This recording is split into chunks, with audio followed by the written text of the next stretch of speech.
জাতীয় বিশ্ববিদ্যালয়ের ২০২৪ সালের ডিগ্রি তৃতীয় বর্ষ পরীক্ষার ফর্ম ফিল আপের সময় বৃদ্ধির নোটিশ প্রকাশ হয়েছে। কতদিন সময় বাড়ানো হলো আজকের এই ভিডিওতে আপনাদেরকে জানাবো। অলরেডি আপনাদের পরীক্ষার রুটিনও চলে আসছে। আপনাদের পরীক্ষা আগামী ১৬ জুলাই থেকে শুরু হবে। রুটিন নিয়ে অলরেডি আমি একটা ভিডিও দিয়েছি, আপনারা চাইলে দেখে নিতে পারেন। সো আমি এই ভিডিওতে দেখাবো যে আপনাদের ফর্ম ফিল আপের জন্য কতটা সময় বাড়ানো হলো। এই যে ফর্ম ফিল আপের নোটিশটা, এখানে বলা হয়েছে যে ফর্ম ফিল আপের সময় বৃদ্ধি সংক্রান্ত বিজ্ঞপ্তি। অনলাইনে আবেদন ফর্ম পূরণ ও কলেজে জমা দেওয়ার শেষ তারিখ খেয়াল করবেন ১৩ জুন থেকে ফর্ম ফিল আপ পুনরায় শুরু হবে। ১৩ জুন থেকে শুরু হবে এবং ২০ জুন পর্যন্ত আপনারা ফর্ম ফিল আপ করতে পারবেন।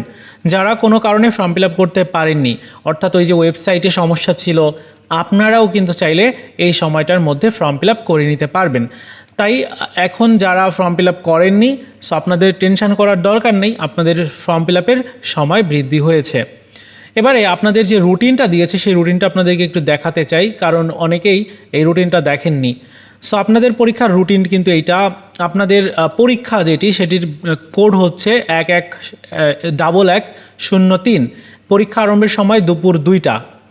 এরপর পরীক্ষা শুরু হবে ১৬/৭/২০২৬, জুলাইয়ের ১৬ তারিখ থেকে ইংরেজি আবশ্যিক বিষয়ের মধ্য দিয়ে। তারপর ১৯ জুলাই পরীক্ষা হবে ইতিহাস, ইসলামের ইতিহাস, সংস্কৃতি, পদার্থবিজ্ঞান, হিসাব বিজ্ঞান পঞ্চম পত্রের।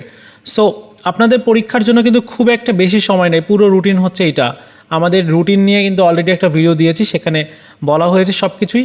সো এই ছিল আপনাদের ফর্ম ফিল আপের নোটিশ এবং রুটিন যেটা দিয়েছে আপনাদের তৃতীয় বর্ষের। ভিডিওটি ভালো লেগে থাকলে লাইকস, কমেন্টস এবং শেয়ার করবেন।